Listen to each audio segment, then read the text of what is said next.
Soyez les bienvenus sur RTI 1. Bonjour à toutes et à tous. Tout d'abord, la 67e session de l'Assemblée mondiale de la santé à Genève, en Suisse. Les travaux portent sur les questions de santé publique, notamment la mise en place du bureau et des commissions principales. Plus de détails dans le journal de 13 h. En Côte d'Ivoire, le Fonds pour la science, la technologie et l'innovation, le FONSTI, a procédé récemment à la mise en œuvre du projet d'aquaculture hors sol dans le département de Kong, dans la région nord. Ce programme, estimé à 25 millions de francs CFA, vise à booster l'autosuffisance en poissons des populations du nord du pays. Les précisions dans ce reportage de Frédéric Oulaye et Eugène Atoubé. Sur cet espace aménagé dans le village de Diamanasso, à 4 km de la ville de Kong, 10 bassins piscicoles d'une capacité de 32 mètres cubes et alimentés par une pompe solaire sont en construction. Ici seront produits des poissons, spécialement des tilapias, pour l'accroissement de la production halieutique dans la région nord.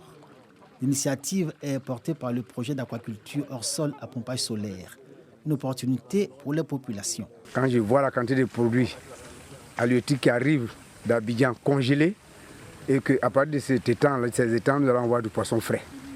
Là, c'est déjà quelque chose. Tout ça, c'est possible parce qu'on a réussi à capter l'eau par l'énergie solaire.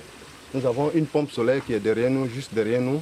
Et avec les panneaux solaires, il y a la pompe qui marche, qui envoie l'eau dans cette citerne qui alimente les bassins. Et c'est comme ça que nous faisons l'aquaculture. Le projet aquacole de Kong, en phase d'expérimentation, va générer des emplois directs et indirects dans le département de Kong et dans toute la région du Tchologo.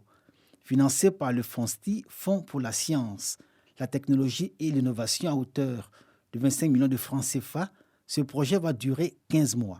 Nous voulons donc, à travers la science et la technologie, aider nos populations à produire pour elles-mêmes et par elles-mêmes donc du poisson frais de consommation. Le Fonds pour la science, la technologie et l'innovation invite les universités à plus d'engagement dans la recherche, mais aussi à promouvoir les secteurs innovants en vue de répondre aux besoins et attentes des populations.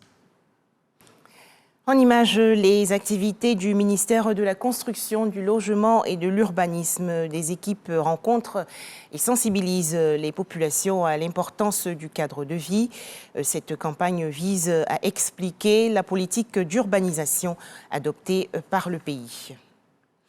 Toujours en image, l'actualité hors de chez nous avec ce cessez-le-feu qui doit débuter aujourd'hui à 19h45 temps universel au Soudan.